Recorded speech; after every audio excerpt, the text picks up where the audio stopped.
Hey folks, Steve here with another Reluctant Enemies video. From here, we're going to be doing turns 12 through, well, we'll see. We're now in the later half of the game, right? Turn 12. And I've actually already played through the first half of the turn with the Commonwealth player turn. That turn was really all about getting supply moved forward and a few probing attacks to knock some things loose. They did have some success, so on the coast, we didn't feel confident enough to make any tries. In the center lane, we did actually eliminate a unit, advanced, and we're willing to lose a step to advance so we can start projecting Zox further and further and sort of force the Vichy units to respond somehow, either pulling back or something else. The really critical thing is El Mazna here. If we can get in there and be cutting off the road, these units are in trouble, and then if we can clear it, then it's actually a lot easier for the center lane, the rest of these forces through those mountains to get supply through Damascus.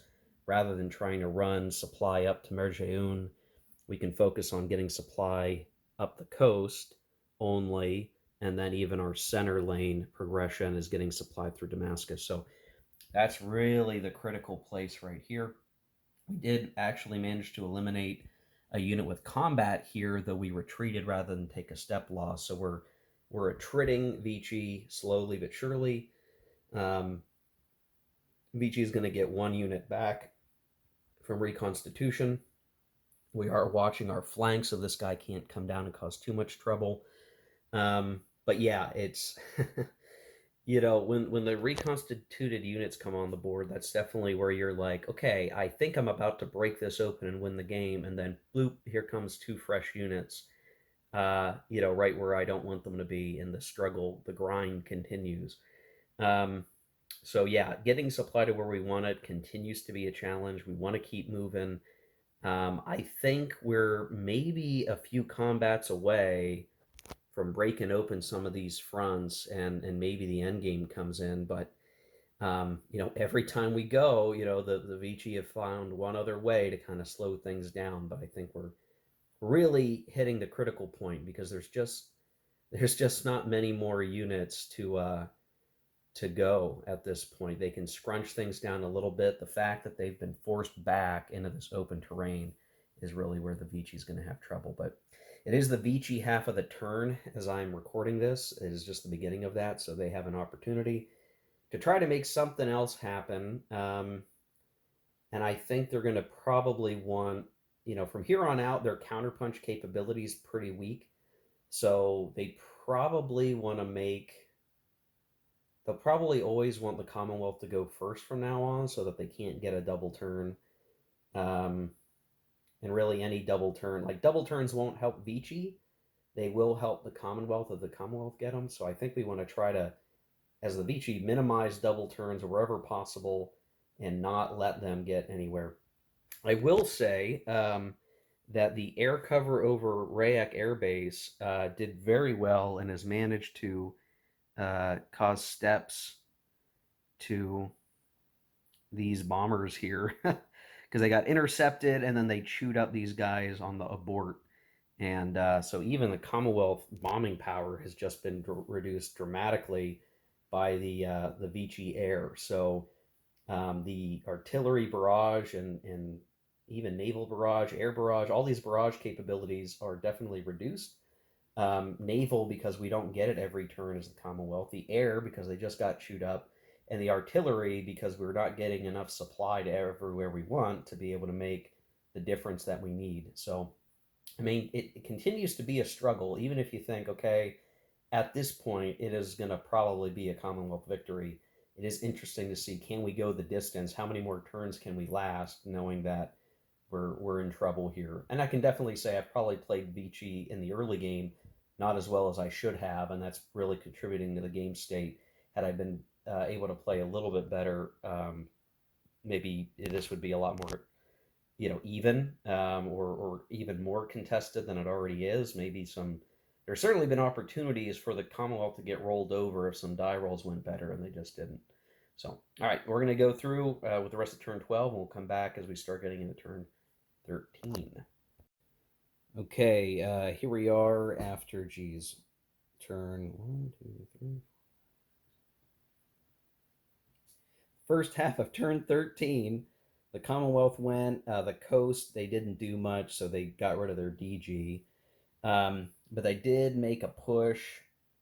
They managed to break off the Vici interception and managed to do some bombing, got some DGs. Significant thing here being there's one last unit in the mountain pass separating the conjoining of the Allied forces through the mountains there, and they've managed to push some units back. Um, I'm sorry, that is not supposed to be there. It's supposed to be here. My bad, guys. Um, and that guy is definitely out of trace supply, and he's in deep trouble at the moment. Um, and we're starting to break into the clearer terrain. You can see there now. There's a potential that one of these guys could try to come down here, but the river is going to make it hard for him to stay, in decent supply. So I'm not too worried about him, though. I mean, let's look at it. He goes 1, 2, 3, 4, 5. He can come in around this guy, but there's enough supply tracing. It's not really a big deal. So I think this is kind of the end now. We have two fronts now going to one front. Once we have cleared this last poor guy out of the way, we'll actually be able to push supply to these guys from Damascus or wherever we're going to rail our supply up to, down from Amman. So we can get, at this point, I can even start looking at no longer sending trucks up to here. Everything, all the supply can filter through here soon. So then, truck duty is basically just getting supply from Haifa up here. All our other supply comes through here. That's going to spell trouble for the Vici. So the Commonwealth did go first this turn in turn 13. Vici will be next, and I think they're in the mad scramble here, guys. I think they're just about done. There's not a whole lot they can do. They're going to get 2 units back from reconstitution, but I don't know if it'll be enough to hold things back as we keep pushing forward. Okay, here we are at the beginning of turn 14. So we're getting pretty little, late in the game. And I can see, basically the Vici went. Um, they keep managing to DG this stack, kind of holding things up on the coast, but in the center stream, we are seeing, the need for them to try to retract. They're firing some barrages. They're missing. They're really needing to figure out a way to shut down the axis of advance on the part of the Commonwealth. They're basically 1 hex away from being able to conjoin the supply lines. So this is sort of like, the final hex that they really need to worry about, and then much of the supply problems generally are going to start to go away. So that's really where we're at now. Commonwealth is going to go first here in this turn. They're going to get ideally, they're going to get their naval ships in, and they'll do some counter bombardment. Yeah, boy, it might come down to the wire here to just see, can we get an automatic victory, or what kind of victory does it end up being? Fighting tooth and nail now as the Vici is really the key thing here, but we'll see what happens, and we'll come back after some more actions occur. Okay, here we are at what will be the beginning of July. So you can imagine we're very deep into the game. Turn 15. So we really are in the late stages of the game, and yet we've still not had our big breakthrough to finish the game. Because the Vici have held on, and I think this might be the turn where things really go sideways for them. There was an attempt here. We did chip away at some of the Commonwealth, but we lost our good armor that had come out of the consolidation chit pool. of dead units and was kind of holding the ground, I decided to take it out of reserve, put it with the rest of the forces, and try to force combat. And it just didn't work out well. And you could say the same for the center lane, where we did eliminate a British unit. It opened up a pathway. I took a guy out of reserve who was sort of being our linebacker and decided to go for an attack to come in here, take out some artillery, and cut off supply to this stack so that they don't quite have the supply meetup that they want to have. And that didn't work out well. We lost the unit. The artillery could retreat, and uh, basically the Commonwealth won initiative, and they're going to go. They certainly want to go first so that they can make use of the overextension that's occurred here for the Vichy, maybe clear up the way and open it up to get to the Rayak Air Base. So units are continuing to move forward. Supply is still a limiter, but I think we're coming in towards the end here, guys. The end is nigh, so let me keep it going, and we'll be looking to finish this campaign up very shortly. Okay, hey folks, we've had a little bit of a time skip here. I'm showing the end of the first half of turn 18, the Commonwealth final action of the campaign. Turn 18, we nearly got to the last couple of turns, but turn 18, Commonwealth turn, Allied turn, whatever you want to call it, sees the Free French in Rayak Air Base, supported by the Commonwealth. They are in trace supply, and basically that's it. That's the end of their turn. We adjudicate this as an automatic victory. If somehow Rayak Base had held out, we would have been sitting somewhere around a marginal or an impressive victory for the Commonwealth, but that's it. We did have this one unit DG'd in the past towards Beirut, so we were basically on our way to start flanking and surrounding Rayak Air Base. We could just not get through here eventually due to the lack of, my Navy keeps missing, my supply getting up there these days is hard because I've been supporting my Eastern theater or Eastern fronts of this campaign, but it's all paid off. The Commonwealth is the victor. I can at least say I'm surprised Vichy lasted until turn 18, but it was bitter fought for certain. So we skipped over some turns because towards the end here, guys, it was there wasn't much to show other than occasional artillery shots and various things trying to get DGs, combats where things shifted by a hex or two. And so I kind of skipped over a lot of that to get to really the end result, because I was just at the point where I'm like, I'm ready to play through this. Let's just keep going. And it ended. I will say that for the later part of this campaign, Vichy did have the advantage of air, and basically the Allied Air Force is kaput due to some really nasty abort die rolls and damages on Commonwealth planes. They eventually were reaching the end of the campaign with no air really flying anymore, and having to go off of artillery, which is very supply expensive, obviously. But that became really important over time.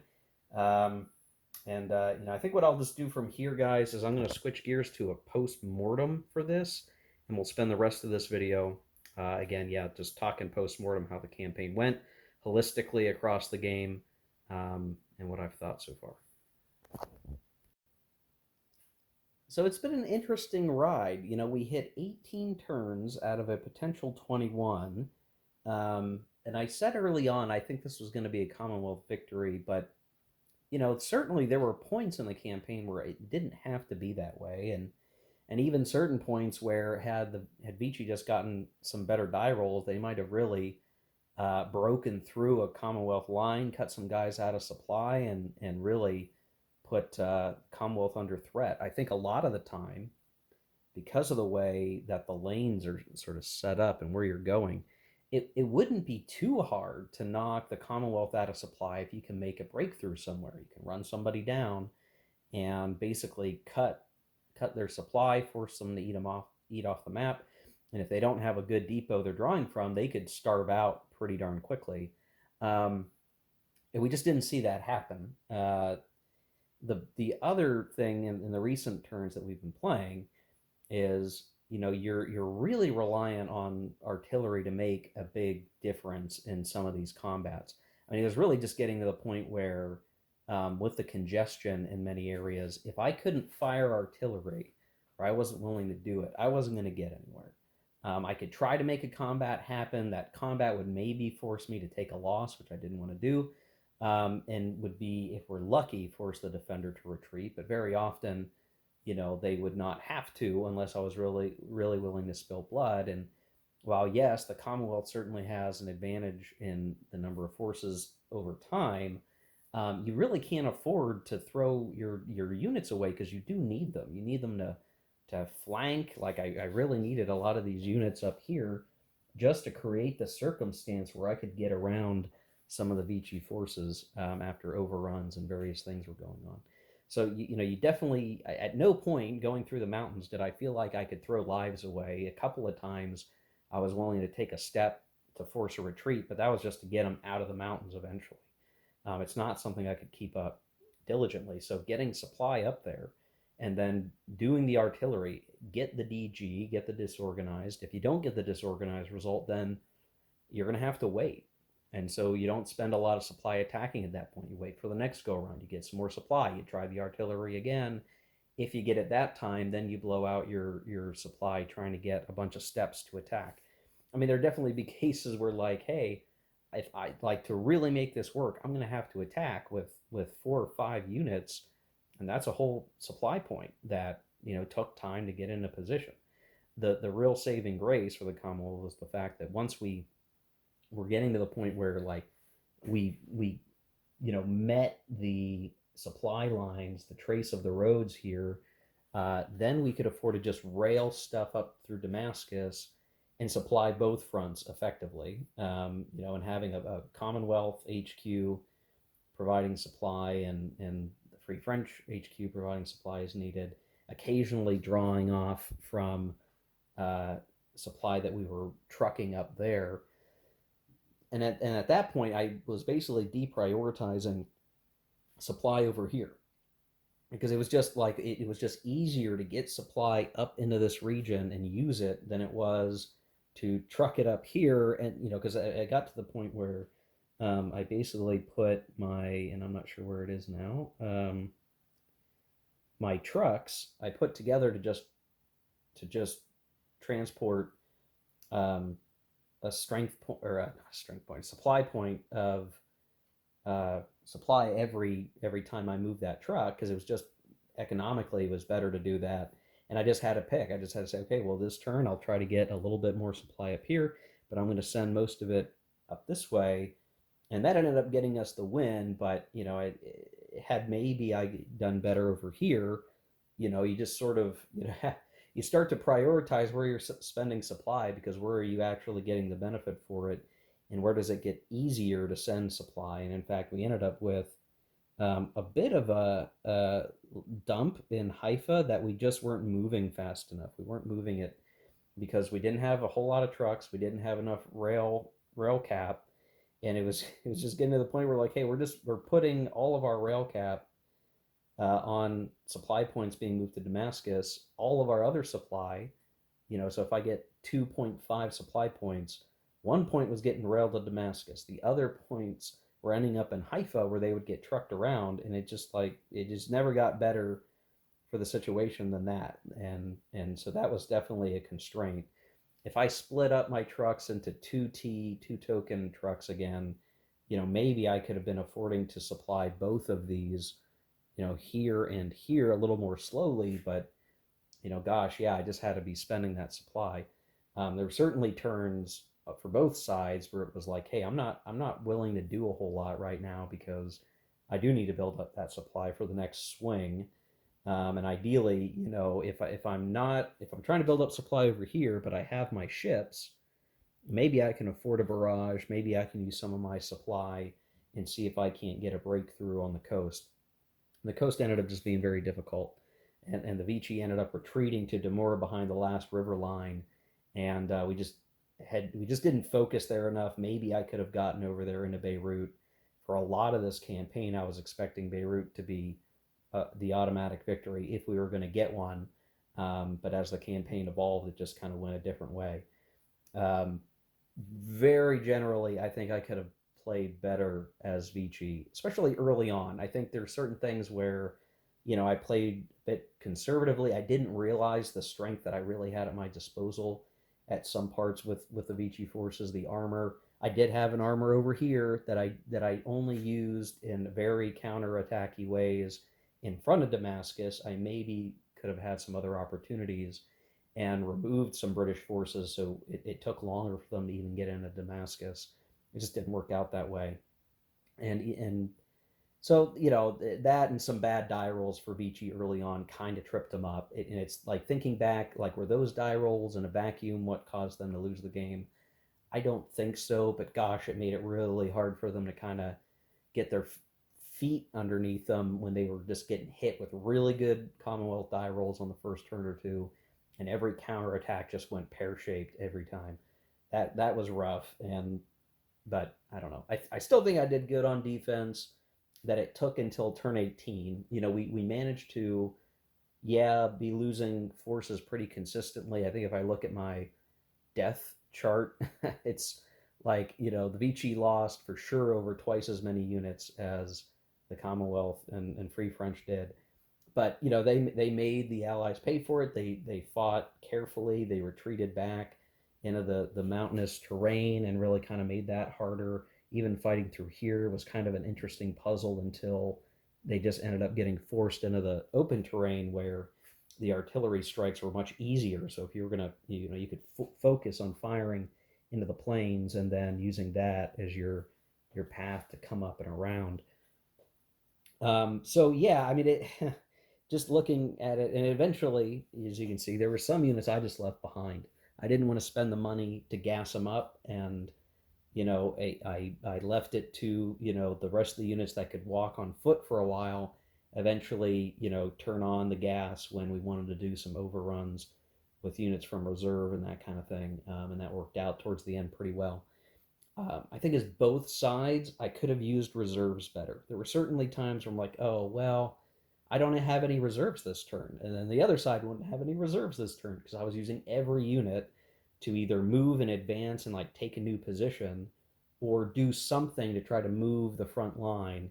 And I realized, the OCS veterans are gonna be like, no, you gotta have some, powerful, mobile force in reserve at all times for all purposes, but it just didn't. Some of the time, it just didn't make sense to try to do it that way. It just I needed some other way to do it, and because if I'm gassing those guys up to do overruns or to have those guys in that mode, if I'm holding guys back, they're not on the front line where I need them to be to outflank the enemy position. If I'm gassing them up to do a bunch of overrunning, then I'm spending even more supply and maybe don't have enough combat supply to make use of those overruns. So it just got to the point where it was even actually easier to put artillery in reserve as reaction fire, which the Vichy did do, and that did help some of the time to offset what the Commonwealth could do, and that's why it took so long to get as far as they did,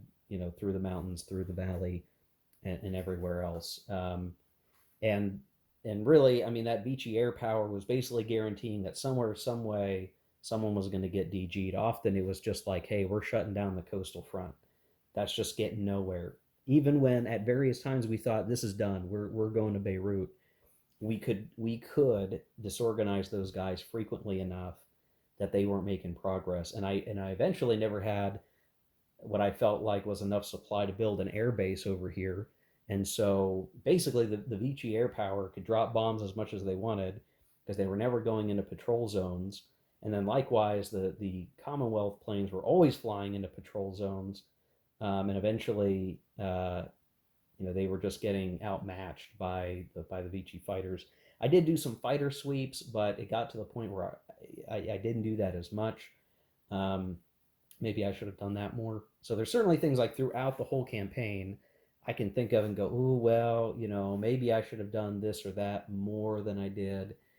I'm not an OCS veteran. I'm still pretty new to the system, so I'm starting to get a better sense of like when and how I want to do things. But again, even this like this specific map is one thing. To try to take this into Smolensk or maybe even to Tunisia, which I've played before. Each game's got its own lessons to learn, its own terrain topography to kind of understand the tempo you need to operate at. Um, I definitely found at times like it's just like I felt like I couldn't do as much as I wanted to do most of the time. In fact, just marching ended up being very valuable. Just trying to march to where the enemy couldn't cover and would force their maneuver back. As long as I'm not spending supply to do it, if I can surround those units, then great. I don't want to spend supply unless I have to. And the small number of trucks just makes a huge deal of the whole thing for Commonwealth. And for the Vichy, it got to the point where I just railed my supply to one of two depots, and that was it. It got to the point where I wasn't even using the Vichy trucks anymore because it's just all up here. Like it's all that I could do is have the supply in either Beirut or Jaleh or in Rayak Air Base, and I would just send supply out of those places with all my HQs kind of hanging out, and that was the best that I could do.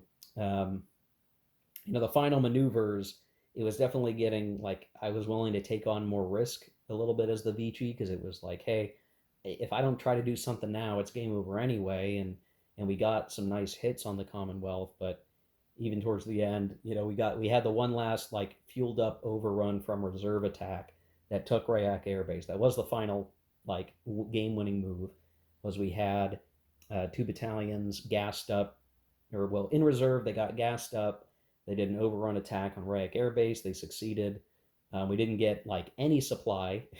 they all got burned in the dump. But we did take the air base, and that was sort of like the final action. We were in a pretty good position to make some regular attacks on the next Commonwealth turn. Probably in turn 19, we might have been able to get in there. They might have sent these, I might have put the rest of these guys in the air base and just said, bring it on. Um, but the writing was on the wall once we got into this flat terrain. Again, it's just only so much you can do. It was really just to fight it out and to see, can we DG any other stacks? Can we keep a good attack from going off? Can we draw off enough supply that the die rolls just don't go well enough and we can hold out for a few more turns? That was the one chance Vici really had. It was going to be, because when you look at the victory point spaces here and here and here and Damascus and everywhere else, it was probably going to be a Commonwealth victory even if they held on to Rayak Air Base, right? So it was for honor kind of thing that played out that long. We probably reached a point where it was going to be nothing but a Commonwealth victory. I don't know, probably like turn 14 was like the guarantee. Like we're going to get this. It's locked in. I don't think there's going to be any way to turn this around, even if Vici starts getting super hot dice. That was just the extent of where it was going to end up. As a general sense of the campaign and like, you know, was it worthwhile and everything? I mean, I definitely think this was a very interesting playthrough, a very interesting campaign. Obviously, learning a lot hands on with OCS. I mean, I played it before, right? You guys seen me play Tunisia too at a convention. You can watch those videos, the clips of that with Justigard. But that it's different when you're in a convention setting. It's different when you're sort of like playing on the fly with somebody. Where kind of at home, I mean, I could take as long as I wanted to really think through the situation, make sure I get the rules right. Understanding that it's really easy for a fighter to pick off bombers that don't have an escort anymore. Certain things that I think maybe way back when I played Tunisia, I maybe got some things wrong, or I think we found out in that game that Justicard and I weren't playing like air combat right or something. There's different things that like, okay, and in this situation, this unit would use its internal stocks and not just simply die. It has a chance to do something, over here, even without supply points to pull on. Various things were like, okay, I think I played this more correctly. I had the time to really sit here and absorb everything and play it through, and that was good. I definitely had fun with this. So that there's a question like, all right, well, you got to the other side of this fence. Was it worth the trouble? It was definitely worth it. I mean, I had fun with this. It was really interesting to find myself in situations where I think a lot of war games can't let you be in that situation. Like the sitting there going, gosh, if only I could get more supply up to this valley, we'd really push these Vici back. We'd beat them. Um, in many other games, it would just be, well, somehow that's handled differently, whether it's a chit pool or it's something, activation points or low die rolls on activation points or something. But you don't really, it doesn't hit you the same way as like, I really need to get this truck loaded up with fuel, run it up there, and I can't spend too much of it doing XYZ, or I'm going to blow all this ammunition on this attack, and I sure hope it's worth it. That whole thing, that whole decision making process is very fascinating. So I think for sure for some people, and I have friends who would look at this and go, nah, let's just play BCS instead, or some other hex encounter game. Um, OCS may not be for everybody, but I do appreciate what it's doing. Like, it is giving me a game experience that I don't see elsewhere, that comes with some added labor, some added, like, mental, brain, brain power, using that muscle more than even other war games. Certainly not a game system that is easy peasy to sit down and play. There's a lot more to it, and the capability of terrible error seems a lot higher in this game system. But generally, it was all good, guys. This was fun. I am going to do a review for Reluctant Enemies here over at some point this week. I hope to get the chance to do that. Get on camera and do it. I'll probably do it a little bit different format than my usual reviews, if only because OCS. I think there's not as much point in me doing like the walkthrough of the mechanics of OCS in a review video like I do for most other games. Usually, because each game that I review has its own rules and system and the way things work. Here, maybe my next review will simply be me on camera talking to my opinions and thoughts and conclusions on the game. Not all of those are fully formed yet. You're getting bits and pieces of it right here. But we'll let that video, it might be 10, 15, 20 minutes long, cover my full opinion on the matter as it relates to Reluctant Enemies, and to some degree an extension the OCS system itself. So this was a fun ride, guys. I enjoyed it.